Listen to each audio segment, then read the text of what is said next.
ओम ब्रह्म सत्यम सर्वाधार। आज दास का फिर एक बहुत ही अट्रैक्टिव प्रसंग, मैं हूँ ना। फिर एक बार श्रवण करें प्रसंग का, मैं हूँ ना। देखिए, इस प्रसंग में बहुत गहराई है। ये प्रसंग क्या निर्देश दे रहा है, क्या संकेत करना चाह रहा है जीव को। आज जीव नित्य इस कोरोना वायरस की वजह से बहुत दुखी है और चिंता, एंग्जाइटी, डिप्रेशन, घबराहट, नित्य एक भय से जीवन व्यतीत हो रहा है। आज हर जीव मैक्सिमम एक डरा हुआ है, पता नहीं क्या हो जाए। तो आज प्रभु ने मौका दिया है घर के अंदर रहने का। आज आपके पास समय है प्रभु की याद करने का। तो एक प्रभु की याद ही इस जग से बेड़ा पार करा सकती है। अन्यथा जैसे नित्य कोरोना वायरस की चपेट में आकर जीव इस संसार से विदा हो रहे हैं, एक दिन समय तो सबका है, ये शरीर मिला है तो इसका निश्चित समय है, ये उसी दिन जाएगा। लेकिन जितना जीवन प्रभु ने हमें दिया है तो एक प्रभु की याद बना के अपने जीवन को सफल बनाए। तो इसको प्रसंग को श्रवण करें। ऑन ड्यूटी नर्स उस चिंतित युवा सेना के मेजर को उस बिस्तर के पास ले गई। आपका बेटा आया है, उसने धीरे से बिस्तर पर पड़े बूढ़े आदमी से कहा। बुजुर्ग की आंखें खुलने से पहले उसे कई बार इन्हीं शब्दों को बार बार दोहराना पड़ा। दिल के दौरे के दर्द के कारण भारी बेहोशी की हालत में हल्की हल्की आंखें खोलकर किसी तरह उन्होंने उस युवा वर्दीधारी मेजर को ऑक्सीजन टेंट के बाहर खड़े देखा। युवा मेजर ने हाथ बढ़ाया। मेजर ने अपने प्यार और स्नेह को बुजुर्ग तक पहुंचाने के लिए नज़दीक जाकर ध्यानपूर्वक उन्हें गले लगाने का अधूरा सा प्रयास किया। इस प्यार भरे लम्हे के बाद मेजर ने उन बूढ़े हाथों को अपनी जवान उंगलियों में प्यार से कसकर थामा और मैं आपके साथ, आपके पास ही हूँ का एहसास दिलाया। देखिए, आज अगर जीव इतना ही किसी बीमार जो वैसे ही तनाव में है, उसे इतना ही कह दीजिए आपके पास ही हूँ, एहसास दिला दीजिए, इतना ही उसको एक जो है बहुत अच्छा लगेगा और उसका समय आसानी से पास हो सकता है। इन मार्मिक क्षणों को देखते हुए नर्स तुरंत एक कुर्सी ले आई ताकि मेजर साहब बिस्तर के पास ही बैठ सकें। आपका धन्यवाद बहन, ये बोलकर मेजर ने एक विनम्र स्वीकृति का पालन किया। सारी रात वो जवान मेजर वहाँ खराब रोशनी वाले वार्ड में बैठा रहा।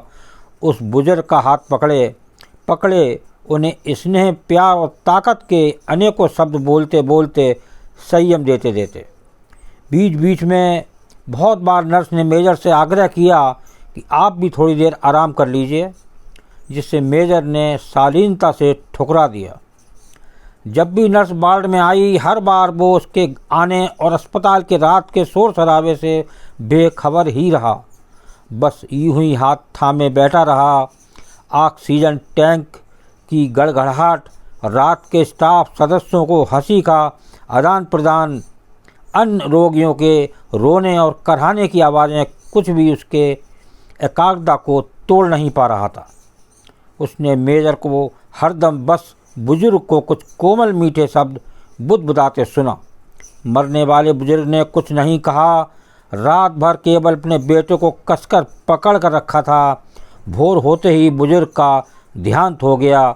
मेजर ने उसके बेजान हाथ को छोड़ दिया और नर्स को बताने के लिए गया।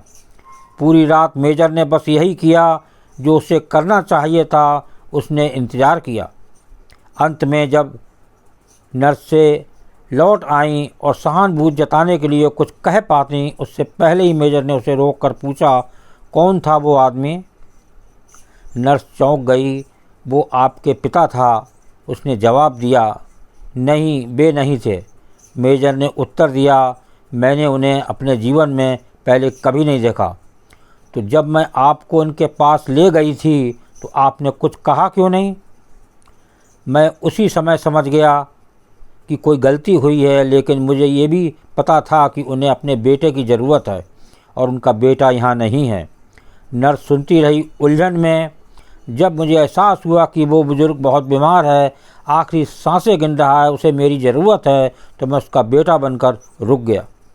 तो फिर आपके यहाँ अस्पताल आने का कारण? नर्स ने उससे पूछा। जी, मैं आज रात यहाँ श्री विक्रम सलारिया को खोजने आया था। उनका बेटा कल रात जम्मू कश्मीर में मारा गया था और मुझे उन्हें सूचित करने के लिए भेजा गया था।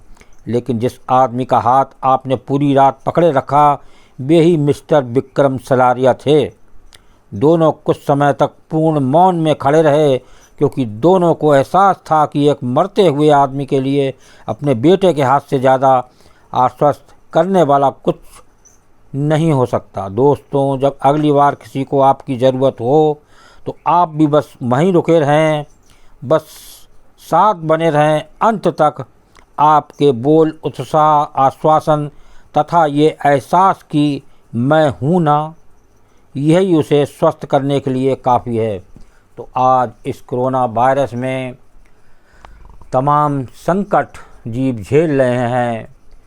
अगर कोई जीव ऐसी उस जीव के ऊपर कृपा कर दे कि मैं हूँ ना, तो शायद उसका एक अंदर से एक मजबूती आ जाए, और जो दिल उसका कमज़ोर है, मन उसका कमज़ोर है, शायद वो एक प्रभु की शरण समझे और वो एक उसे अंत समय में उसे इतना कष्ट नहीं होगा, क्योंकि वो एक दिलासा दिलाता रहेगा वो जीव। तो आज जीव के ही काम आ रहा है, लेकिन कृपा प्रभु की है।